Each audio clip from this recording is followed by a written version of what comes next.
അത് നേരത്തെ തന്നെ സുരേന്ദ്രൻ്റെ സ്റ്റേറ്റ്മെൻ്റ് ഉണ്ടല്ലോ. സുരേന്ദ്രൻ പറഞ്ഞത് പാലക്കാട് ബൈ ഇലക്ഷൻ നടക്കില്ല, എന്ത് വിലയെടുത്തും ഷാഫിയെ തോൽപ്പിക്കും, തൃശ്ശൂർ സുരേഷ് ഗോപി ജയിക്കും. അന്തർധാര വ്യക്തമാണല്ലോ.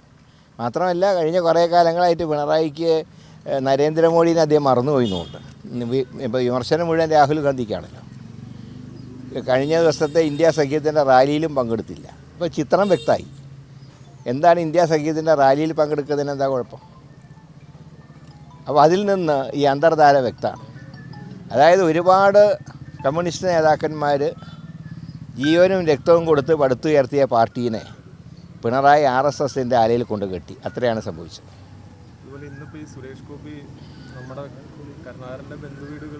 എല്ലാ സ്ഥലത്തും കക്ഷി കയറി നിരങ്ങുന്നുണ്ട്.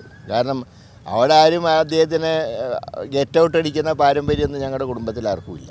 അതുകൊണ്ടാണ് വേറെ ചില സ്ഥലത്ത് ചെന്നപ്പോൾ ഗെറ്റ് ഔട്ട് അടിച്ചല്ലോ. പത്മഭൂഷൺ കൊടുക്കാമെന്ന് പറഞ്ഞാലും ഗെറ്റ് ഔട്ട് അടിച്ചു. അദ്ദേഹം എവിടെ കിട്ടിയാണ് സ്ഥാനാർത്ഥിക്ക് എവിടെ വേണമെങ്കിലും പോകാം. അതൊന്നും ചർച്ചയാക്കേണ്ട കാര്യമൊന്നുമില്ല.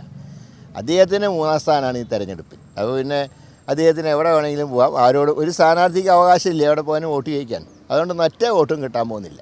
തേറമ്പിൽ രാമകൃഷ്ണൻ ഞങ്ങളുടെ രക്ഷാധികാരിയാണ്. അദ്ദേഹത്തിനെ കണ്ടാൽ അദ്ദേഹത്തിൻ്റെ വോട്ട് കിട്ടും. അദ്ദേഹമാണ് ഞങ്ങളുടെ ഇലക്ഷൻ്റെ എല്ലാ ഉപദേശവും നൽകുന്നത്. അതുകൊണ്ട് അദ്ദേഹം എവിടെ പോകണമെന്നുള്ള ചർച്ച ചെയ്യേണ്ട ആവശ്യമില്ല. സ്ഥാനാർത്ഥിക്ക് എവിടെയും പോവാം. പക്ഷേ ചെല്ലുന്ന പല സ്ഥലത്തും അദ്ദേഹത്തിന് കിട്ടുന്നത് 0 വോട്ടായിരിക്കും. അതായിക്കോട്ടെ. കാരണം തോൽക്കുന്ന ഉറപ്പായി, 3ാം സ്ഥാനം ഉറപ്പായി. അപ്പോൾ വാർത്തകൾ സൃഷ്ടിക്കുക. ഇപ്പോൾ ഏത് വീട്ടിൽ കയറി ചെന്നാലും ഇപ്പോൾ അന്തസ്സുള്ളാരും ആരും ഗെറ്റ് ഔട്ട് പറയില്ല. അതുകൊണ്ട് അദ്ദേഹം എവിടെയും കയറി ചെല്ലുന്നു. പക്ഷേ ചില സ്ഥലത്ത് ചെന്നപ്പോൾ വളരെ മോശം പ്രതികരണം ഉണ്ടായി.